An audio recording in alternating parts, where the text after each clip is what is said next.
பழனி பஞ்சாமிர்தம் குறித்து சர்ச்சை கருத்து தெரிவித்த இயக்குநர் மோகன்ஜி மன்னிப்பு கேட்க வேண்டும் என்று உயர்நீதிமன்ற கிளை உத்தரவு பிறப்பித்துள்ளது. சமூக வலைதளத்தில் மன்னிப்பு கேட்டு வீடியோ பதிவிட வேண்டும் என உயர்நீதிமன்ற கிளை உத்தரவு பிறப்பித்துள்ளது. அண்மை செய்தியாக நாம் பார்த்து வருகிறோம். கூடுதல் தகவல்களை தருகிறார் செய்தியாளர் சல்மான். இப்ப இந்த பஞ்சாமிர்த சர்ச்சை தொடர்பா இயக்குநர் மோகன்ஜி மன்னிப்பு கேட்கணும்னு உயர்நீதிமன்ற கிளை உத்தரவு பிறப்பித்திருக்கிறார்கள். இது பற்றி விரிவா சொல்லுங்க. சென்னை பழைய வண்ணாரப்பேட்டை பகுதியைச் சேர்ந்த திரைப்பட இயக்குநரான மோகன் என்பவர் பழனி முருகன் கோவில் குறித்து பஞ்சாமிர்தம் குறித்து அவதூறாக பரப்பியதாக அவர் மீது பழனி காவல் நிலையத்தில் வழக்கு பதிவு செய்யப்பட்டுள்ளது. தான் ஒரு முருக பக்தர் எனவும் பழனி முருகன் கோவிலில் பஞ்சாமிர்தம் குறித்து எந்த விதமான அவதூறுகளை நான் பரப்பவில்லை, செவிவெளி செய்தியாக நான் கேள்விப்பட்டதை பேசியதாகவும் தன் மீது வேண்டுமென்ற பொய்யான புகார் அளிக்கப்பட்டு வழக்கு பதிவு செய்யப்பட்டுள்ளதாகவும் பழனி காவல்துறையால் பதிவு செய்யப்பட்ட வழக்கில் தனக்கு முன்ஜாமீன் வழங்க வேண்டும் என இயக்குனர் மோகன் உயர்நீதிமன்ற மதுரை அமர்வில் மனு தாக்கல் செய்திருந்தார்.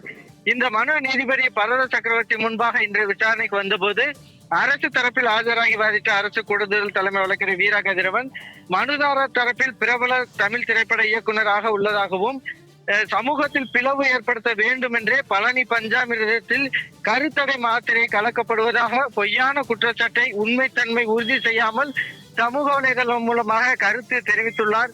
இவர் மீது ஏற்கனவே சமயபுரம் காவல்துறையினர் வழக்கு பதிவு செய்து இவரை கைது செய்து நீதிமன்றம் உத்தரவின் பேரில் பிணையில் வெளியில் வந்துள்ளதாகவும் தொடர்ந்து இதே போன்று அவதூறு கருத்துக்களை பதிவிடும் இவருக்கு முன்ஜாமீன் வழங்கக்கூடாது என எதிர்ப்பு தெரிவித்தார். அப்போது நீதிபதி அவர்கள் மனுதாரர் வாய்ச்சொல் வீரராக இல்லாமல் எந்த ஒரு தகவலையும் தெரிவிப்பதற்கு முன் உறுதிப்படுத்தப்பட வேண்டும் எனவும் உறுதிப்படுத்தாமல் எந்த தகவலையும் கூறக்கூடாது எனவும் உண்மையிலேயே பழனி கோவில் மீது அக்கறை இருந்தால் பழனி கோவிலுக்கு சென்று அங்கு தூய்மை பணிகளை மேற்கொள்ளலாம் அல்லது பழனி பஞ்சாமிர்தம் தயாரிக்கும் இடத்தில் சென்று கூட 10 நாட்கள் சேவை செய்யும் நோக்கில் பணியாற்றலாம் என கருத்து தெரிவித்தார்.